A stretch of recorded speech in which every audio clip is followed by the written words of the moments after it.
Hello, everybody, and welcome on into Sidelines. I'm Drew Patrick. On today's episode, we talk to track and field head coach Jamal Johnson, a couple of track and field athletes, and a couple of spectacular baseball players who had monster weekends this past weekend.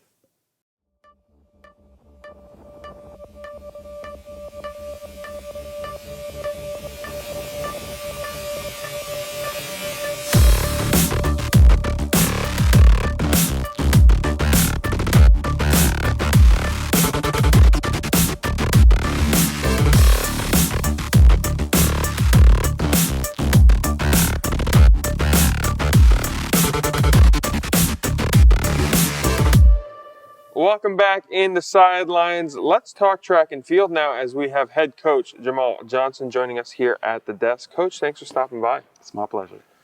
So this past week, a little change in what was expected, but the Alfred State Early Season Invitational, some pretty good performances there for this. What were some of the standout moments to you? Well, there were a lot of firsts on our team this past Friday. Maggie and Tegan got their first collegiate races under their belt. This is something that was new for a teacher because, 8 weeks ago, she was sitting at home just a nursing student from home here at Mansfield University. And then she moved on campus March 1st and just started competing with us, started practicing and competing with us. And she wasn't able to compete 2 weekends ago, but she was able to get it in Friday. Maggie, who had a hip injury about 6 weeks ago, she was finally able to compete in her first track meet on this past Friday. But also Kaden Fisher, he won the hurdles. Riley Mung won the pole vault. Kevin, Michael, and a few other distance runners ran the 1500 for the first time. And in high school, they had the 1600. Mm-hmm. Then for indoor season, they had the mile. So the 1500 is kind of an off event that we do outdoor season. So they got their first 1500s. And also the distance runners did the 4x4. And a few of them have never done the 4x4 in their lives. So there were a few firsts with that. Donovan Cook finally starting to round back into form in long jump.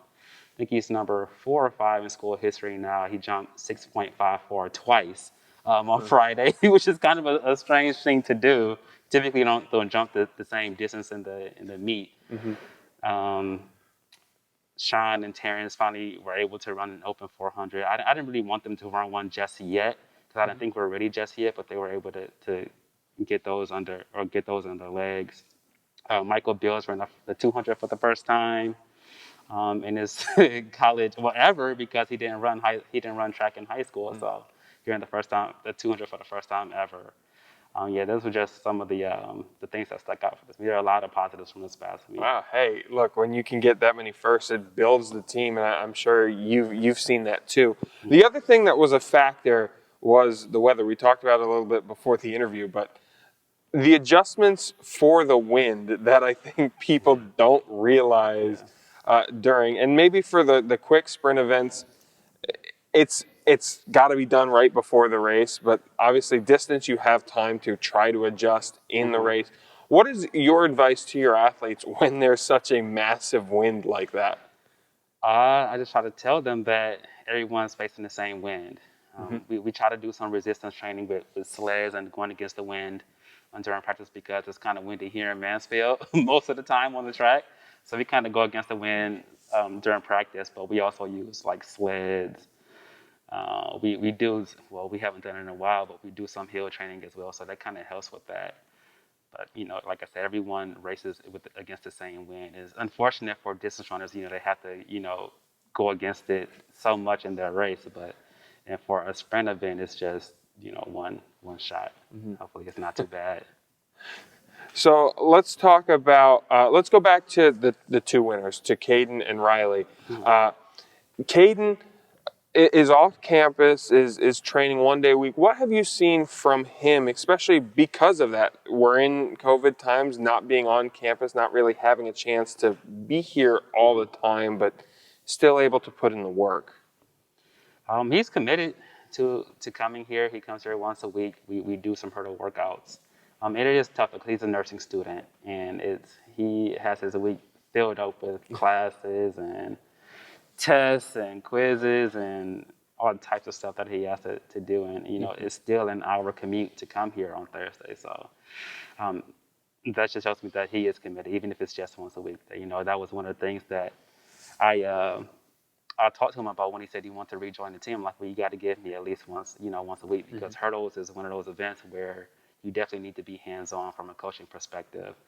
So, he was able to do that. And the difference between his first competition when we went to Lock Haven and this past Friday is he was just finally able to get over the hurdles, with a good rhythm and some speed. And it wasn't the time that he wanted, but, from having such a long break in competition, I think that was just where he needed to be. And then with Riley, she won the last time she played, or last time she vaulted at Lock Haven. She was not satisfied with that mark, though. Comes back, it's a good mark, third at the time in the conference with that mark. Hopefully a much more thrilled Riley this week. Yeah, so she's actually now tied fourth overall in our conference. I'm not sure if she's pleased with the result or not, but it is a college PR for her. And I think just with Coach Roll working with her 2 or 3 times a week, and also working with me with the speed work, and also with Coach Gustin in the weight room, this is something that she's never had before. So I think that's finally starting to come together. And, later towards the end of the season, I hope that it continues to go in that trend. So looking at the sprinters, you talked about there were a lot of firsts with the sprinters. What are some of the things here as we get kind of towards the middle of the season that you now expect to see from the sprint group? More recovery on their side of things, because, it is getting down to the end of the year, and everything that they do outside of practice is really important now. We aren't in the best shape that we want to be in, because we only just started February 6th. We didn't have, as you know, we didn't have any fall conditioning or winter conditioning, anything like that. So I think just getting more experience in those races is going to help. And that's what I'm looking for. Just, like I say, go against the competition that's there at the track meet and not worry about anything else. Do you think the pandemic has been the hardest on the sprint group out of anyone here? Or, I mean, you do have field events that could be affected too, but who do you think that really has affected? I would say the sprinters, because I started so late. I started late November and I didn't get to meet them until February. But if I started in September, it would have been a little bit different. Or if our conference was able to have an indoor season, they would have, been able to have more experience racing and, I guess, my style of coaching. But the pandemic, along with my late hire, I think, was the hardest for them. I know, I understand it. And then looking at the distance group, you mentioned the 1500 is a weird middle tween race for them. But expecting a lot of these guys to push up the distance as well. How important, too, from your perspective, are those short races to get that speed up for the long races? From my perspective, I think it does help you in the later portions of the race being able to turn over a little bit quicker. Like for Kevin, he's going to run the 10K, hopefully at conferences. And, 1500 is miles away, literally miles away from a 10K. And that having that type of speed work, I guess, will help in the later parts of that race. And Coach, we brushed on it quickly with the sprinters, but here coming towards the middle point of the season, JMU this weekend coming up. Let's start there. What do you expect from that meet? It's a long travel. It is. There for that. And what are some of the things you expect there? I expect better performances than this past weekend or last Friday. I expect us to go down there, go to sleep on time in the hotel, wake up, get a good breakfast, and compete against some good D1 schools. I hope it's good weather down there. It should be. It's supposed to be 63 and partly cloudy right now. So I just hope we can just, like I said, get some good rest and have a good pre-meet on Friday and wake up ready to take it over. All right, that should be an exciting meet.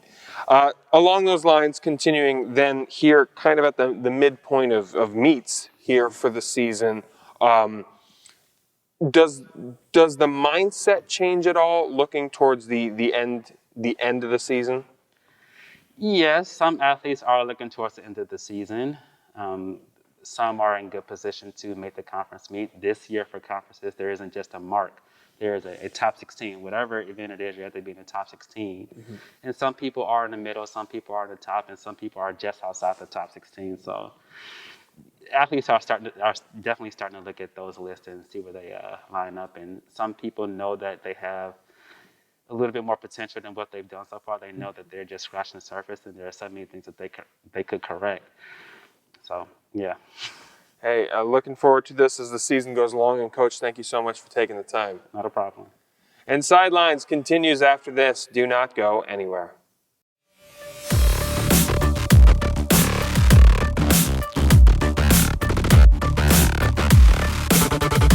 It's all part of Mother Nature's perfect blend, the keystone of the Keystone State.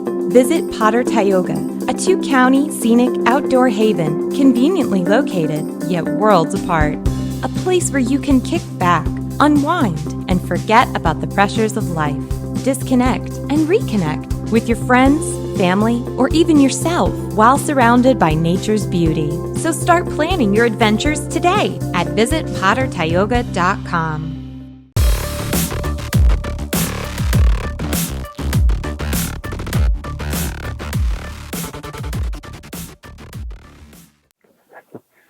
Welcome back to Sidelines. Joining me here at the desk is freshman sprinter Tegan Anderson. Thank you so much for stopping by. Thank you for having me.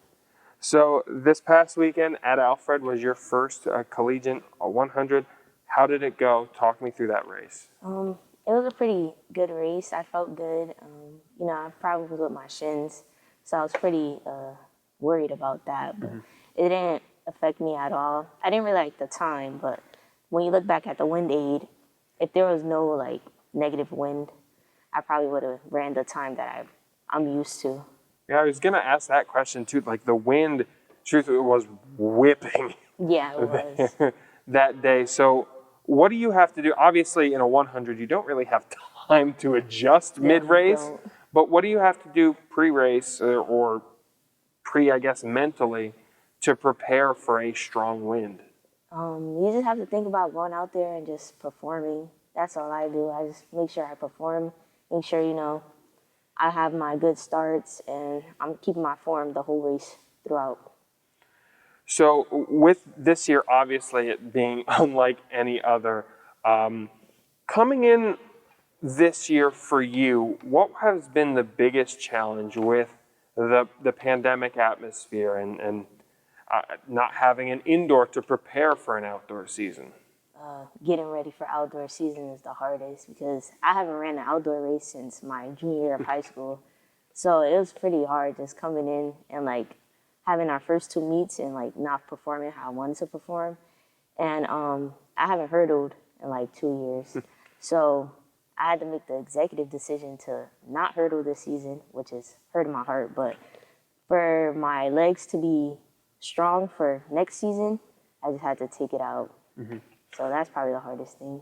Yeah, so your focus is then this year to get back to the hurdles. What are some of those little things you want to focus on this year? That way you can find that love again next year. I have to work on like shin strengthening and like just getting my trail leg down for hurdles. Like everything is just like quick movements. So that's what I'm working on right now. Me and Coach Johnson, we're just gonna practice hurdles like 2 days out of the week.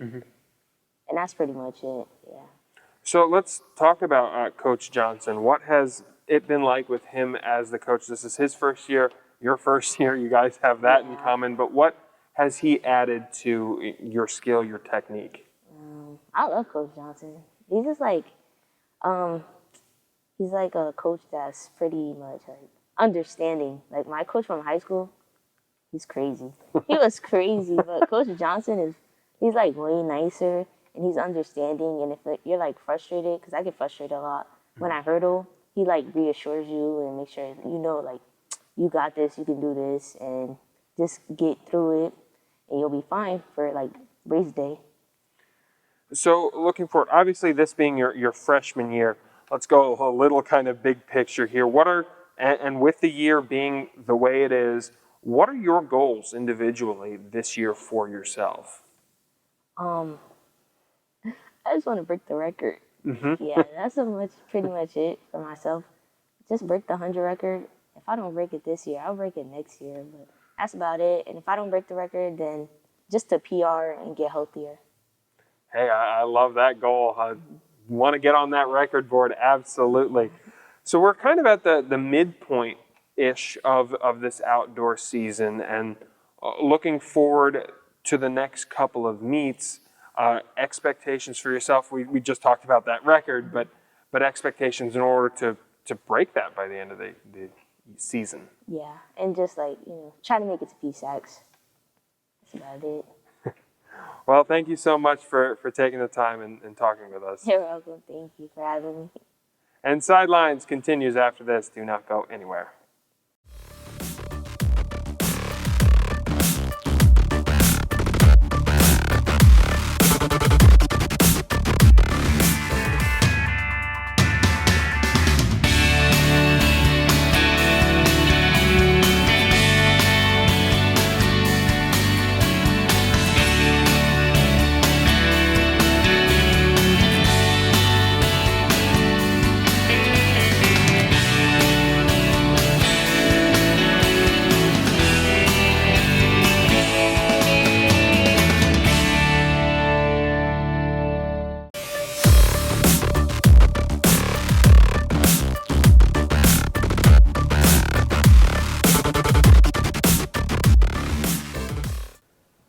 Welcome back to Sidelines. Joining me now at the desk is Kaden Fisher of the track and field team. Kaden, thanks for stopping by. No problem.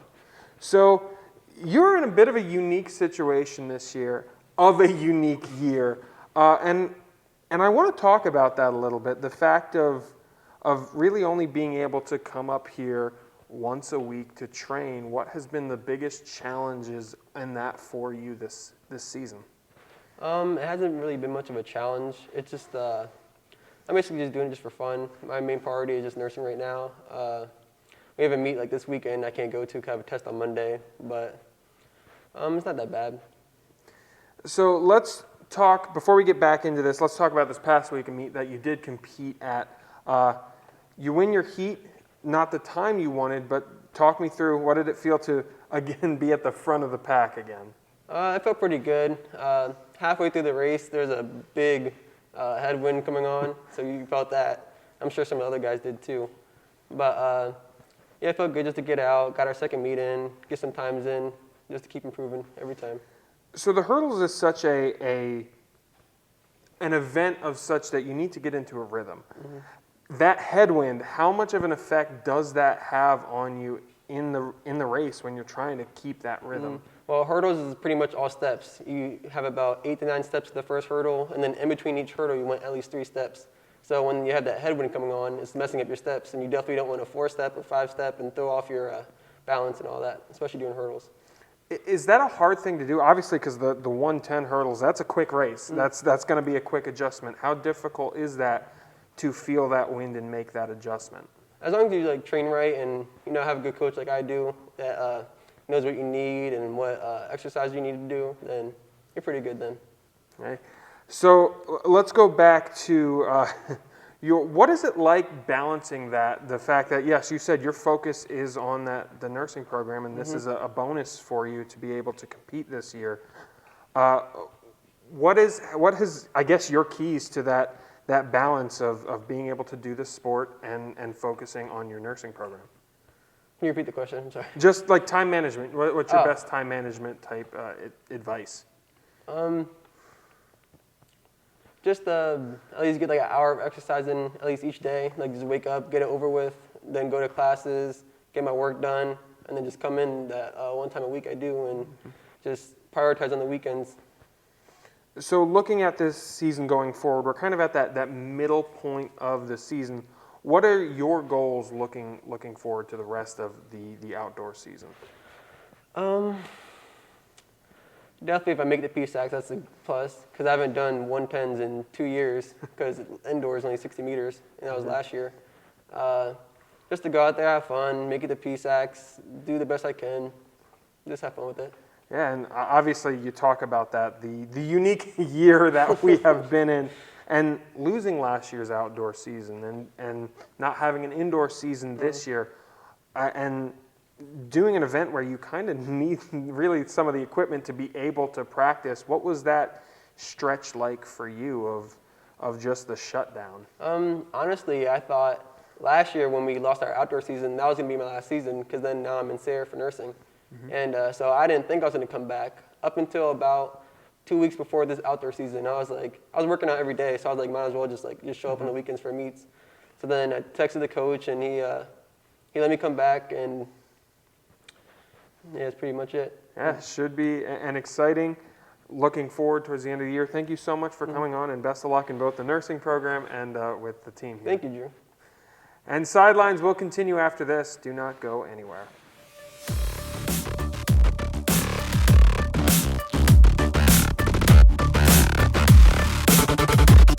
Part of Mother Nature's perfect blend, the keystone of the Keystone State. Visit Potter Tioga, a 2-county scenic outdoor haven conveniently located, yet worlds apart. A place where you can kick back, unwind, and forget about the pressures of life. Disconnect and reconnect with your friends, family, or even yourself while surrounded by nature's beauty. So start planning your adventures today at visitpottertioga.com.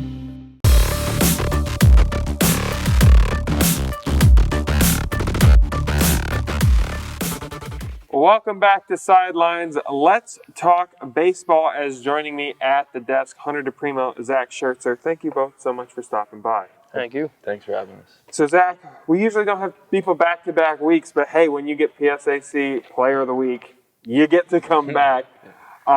Let's start with that honor. What does that mean to you, especially your first year here, being able to collect one of those? Yeah, I mean, I think it's definitely an honor for sure. Like I actually wasn't really expecting it or anything at all, and then someone kind of surprised me with it at practice yesterday and said that I got it, and I was kind of in shock. Like, man, that's pretty cool to be recognized throughout the whole PSAC. So I thought that was cool, and I think it's even more cool for our school just to put Mansfield's name out there a little bit more. Especially as a freshman, I'm looking forward to, hopefully some of my other freshman buddies, they also have the chances of winning that award. So I think it's pretty cool. I know it's been the first one in a little while, which makes it also pretty cool. Yeah, and of course, that award is because of a great weekend. Let's go back this week. Lock Haven was the opponent. Let's start with that game one. And Hunter, there was definitely wind that favored the hitter. So my question to you is then, what do you have to do when you're on the mound to kind of counter for that? Just got to make sure I kind of dominate the zone, make sure I throw low, never give anything up high, give them a chance to actually hit it. And honestly, I have to give a little bit of hats off to that umpire for calling a nice low strike zone the whole day. Kind of helped out. Hey, when you can get it, you'll go for it, absolutely. Let's also with that first game, so what were some of the things that you saw from the Lock Haven hitters that led to your successful day? To be honest, I just saw that they weren't really on tune with the fastball for the whole day for the most part. So when I was able to throw a changeup or a slider for a strike, I was able to get them off it. And I was just using that fastball the rest of the day for the most part. That's where I went to. And then when you see, in that first game, when you have the run production behind you, a Soft's home run in that first game, Tyler had one, Nate had one. When you get production, when you see your offense getting that, how much confidence does that give you? I mean, it's a heck of a lot of confidence. I've never really had that in the past couple of years. We've been hitting a lot more now. It's starting to give me a little more confidence in our whole team, so it's kind of nice to have that. And then in the second game, this man here went off a grand slam and a solo shot in it. Let's talk about first that grand slam. What did you see on the pitch that led to bringing everyone in?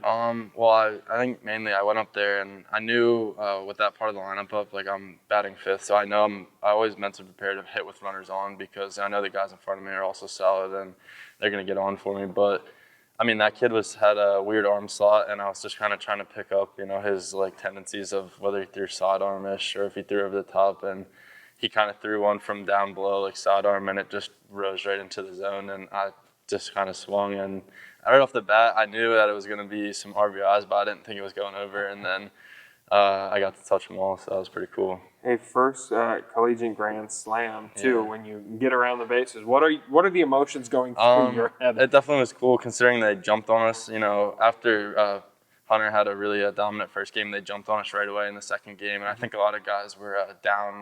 They put 2 on in the top of the first, so I was really happy to help out Colby Schimmel and give him some runs back to retake the lead right in that bottom half of the first there. But yeah, I think it allowed us to have more confidence, the rest of our batters, throughout the lineup. Yeah, that day, 7 Mansfield home runs throughout the day. As a hitter, when you see your teammates also doing that throughout the day, we talked about confidence for a pitcher, but confidence for the rest of the hitters, what does that do to you guys? It definitely hypes you up to get up there because the ball's flying, but that home run was middle away, and I was really happy because, a good swing, you're hitting the ball the other way, and I still had a good swing on that, and it happened to go over. So whether the wind helped or not, either way, I was excited. You'll take it. Exactly. So then next day you go back against Lock Haven, and what were, in those 2 contests, what were some of the things that you saw in those matchups? I think it was definitely a polar opposite from the Thursday's matchup. The ball definitely was not carrying as much. Some of our power guys, like Tyler, for example, just smoking balls that just aren't going anywhere. So we definitely had to change our approaches at the plate and look for that more of a single to a hard ground ball swing. But, the first game we came out flat for sure. And then I think Coach ripped it into us a little bit, and we were able to turn it right around for the 4th and final game. So that's what meant the most to me, is that we were able to not just get down on ourselves, and we were able to turn it around. Yeah, you guys have been kind of the cardiac kids a lot this season. Is that a nerve-wracking thing as a pitcher you get the late run production, that's a good thing. I'm not saying it's not, but the antsiness of it not going, or do you just try to focus on what you're doing? I would definitely say when I first started here, it was very antsy because you don't know what's going to happen. But as for me personally, as the years went on, I kind of got used to it and kind of figured out what to do in those situations. But for younger guys, I'd say it's probably a little bit harder for them to kind of focus up. So there's an interesting thing too this year, being one of the senior groups on this team and a really young pitching staff. What have you done to try and help the new group coming up? Like I said, it's a young pitching staff, and you being that senior leader, what have you seen? Just let them kind of do what they have to do. I don't want to force them onto something they don't want to do. If they have questions, I'll answer them. But most of the guys, I know what they have to do, and they're formulating what they have to do after a while, and they're kind of just growing as a pitcher. So I like what I've seen so far. Mm-hmm. So this week coming up, Bloomsburg, the opponent, what do you expect from this group in these 2 games? I expect a pretty good pitching staff coming out of them, and I would say they're going to come out lights out with hitting. They're pretty good for the past couple of years, so we're going to have to really come out and show them what we have. And as a freshman, you haven't seen them before, but what are you expecting individually, or what can you do to carry last weekend's success to this weekend? I think definitely it's important to, recommemorate last weekend's success, and then, halfway into this week, kind of just flush it and get back to the drawing board, knowing that Bloomsburg is definitely going to be maybe a more put-together team than we might have saw in Lock Haven and Kutztown. So definitely their pitching staff is a plus, and I know we've all been following some of their hitters, and they've got a handful of plus 300 hitter guys. So, between defensive and pitching especially, we're going to have to focus up for all 4 games, otherwise they'll get on top of us. So we had that day off this last weekend with the Friday game being moved a day early. Is it a little different for the back-to-back doubleheaders, or are you guys at this point kind of used to that? I think we're definitely used to it. Like I remember I said last week, it's when it goes back-to-back, we have a couple guys who maybe beat up the first day, and coming into the second day a little tired or sore, but I think we've definitely grinded through, and a lot of our guys have worked hard enough to prepare for back-to-back days, whereas maybe that day off in between led to that flat come out of the first game against Lock Haven, but we'll see this week if we get to play back-to-back. So. All right, guys, well, looking forward to it this weekend, and thank you both so much for coming on the show. Thank you. Yep, thanks for having us. Sidelines continues after this. Do not go.